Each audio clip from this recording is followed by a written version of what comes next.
Hi, friends. I would like to share with something that is love. Love has no role and love has no boundary. Love has no any kind of limitations. Love itself is a kind of rule.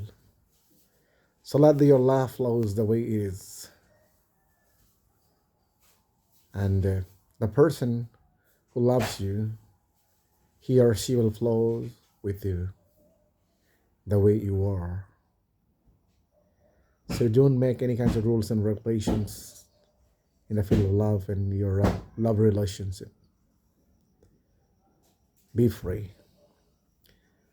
প্ৰেমৰ কোনো সংজ্ঞা নাথাকে আচলতে প্ৰেম নিজেই এক সংজ্ঞা প্ৰেমৰ কোনো এটা নিৰ্ধাৰিত নীতি নিয়ম আধাৰ সীমাবদ্ধতা একোৱেই নাথাকে প্ৰেমক আচলতে নিজৰ ধৰণে বৈ যাব দিব লাগে আৰু যিজন ব্যক্তিয়ে তোমাক সেই প্ৰেমৰে নিষ্ঠাৰে সততাৰে গ্ৰহণ কৰিব সেইটোৱে আচলতে প্ৰেম ধন্যবাদ ভাল পালে সাবস্ক্ৰাইব কৰিব শ্বেয়াৰ কৰিব আৰু মোক অনুপ্ৰাণিত কৰিব ধন্যবাদ